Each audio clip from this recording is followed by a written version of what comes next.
অনেকটাই প্রকাশ্যে বাংলাদেশের দুই রাজনৈতিক দল বিএনপি জামায়াতের দ্বন্দ্ব। একে অপরের সমালোচনায় সরব দুই দলের নেতাকর্মীরা। এবার এ বিষয়ে বিএনপিকে নিয়ে মন্তব্য করেছেন প্রয়াত আল্লামা দেলোয়ার হোসেন সাঈদী তৃতীয় ছেলে মাসুদ সাঈদী। কিন্তু কি বলেছেন তিনি, বিস্তারিত জানাচ্ছেন আরিফ হাসান। 5ই আগস্টের পর আমরা কি ব্যাংক আত্মসাৎ করতে দেখিনি? আমরা তো দেখেছি। আপনাদের 71-এর অর্জন কি? আপনাদের চাঁদাবাজি, টেন্ডারবাজি 5ই আগস্টের পরে আমরা তালিকা করে রেখেছি।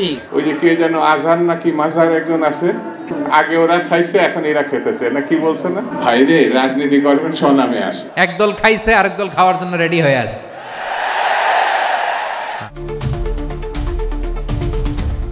জুলাই গণঅভ্যুত্থানের মাধ্যমে দেশের রাজনীতিতে নাটকীয় পরিবর্তন এসেছে। আওয়ামী লীগের অনুপস্থিতিতে আগামী নির্বাচনকে সামনে রেখে এখন মুখোমুখি বাংলাদেশ জামায়াতে ইসলামী এবং বাংলাদেশ জাতীয়তাবাদী দল বিএনপি। দীর্ঘদিন রাজপথে একসাথে সহাবস্থানে থাকা দুই দলের নেতাকর্মীরা এখন একে অপরের সমালোচনায় মেতে উঠেছেন।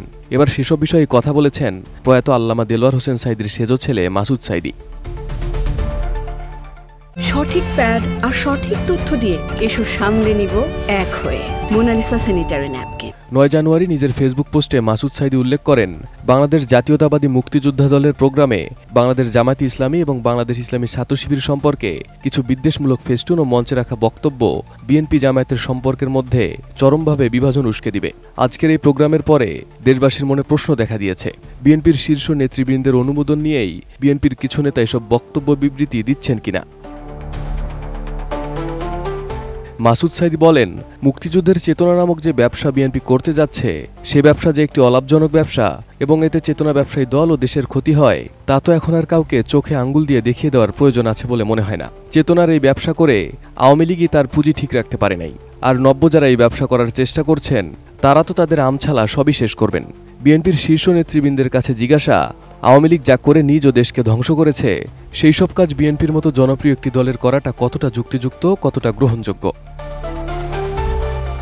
সাঈদী পুত্র বলেন, দেশের মানুষ তো একথাই বলছে, 71-এর চেতনা দিয়ে বিরোধী মতকে দমন করা, জামাত শিবিরকে ধর্ম ব্যবসায়ী, রক কাটা বলে ট্যাগ দেওয়া, 72-এর সংবিধানে আস্থা রাখা, এসবের জন্য তো আওয়ামী লীগই ছিল। নতুন করে বিএনপিকে আর কি দরকার? লীগের পথে কোনো কল্যাণ নেই, বরং লীগের পথ যারাই ধরবে তাদেরকে দেশের মানুষ বর্জন করবে, এটাই প্রমাণিত। পোস্টে মাসুদ সাঈদী প্রশ্ন তুলে বলেন, গত 23 বছরে বিএনপি কখনো জামাত শিবিরকে রক কাটা, ধর্ম ব্যবসায়ী বা রাজাকার মনে করেনি। তবে হঠাৎ কেন এই দৃষ্টিভঙ্গি পরিবর্তন হলো? তিনি মনে করেন, এটি কিছু নেতার স্বার্থ সংশ্লিষ্ট কর্মকাণ্ডের ফসল, যারা নির্বাচনী ফায়দা হাসিলের জন্য দলীয় ঐক্যে ফাটল ধরাচ্ছে।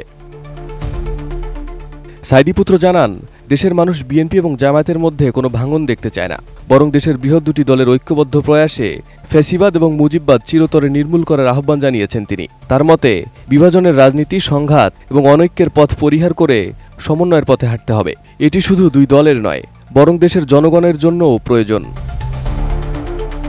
ফেসবুকের সেই স্ট্যাটাসে তিনি ভবিষ্যৎ ক্ষতির বিষয়ে সতর্ক করে বলেন, বিএনপি যদি এই বিভাজনের রাজনীতি চালিয়ে যায়, তবে তা শুধুমাত্র দলীয় ঐক্যই নষ্ট করবে না, বরং আওয়ামী লীগকে আরও শক্তিশালী করবে। তিনি সতর্ক করে বলেন, এ ধরনের বিভেদে ফ্যাসিস্ট শাসন ব্যবস্থা পুনর্প্রতিষ্ঠার সুযোগ তৈরি হবে, যা দেশের জন্য মোটেও কাম্য নয়। Arif Hasan, ATN news.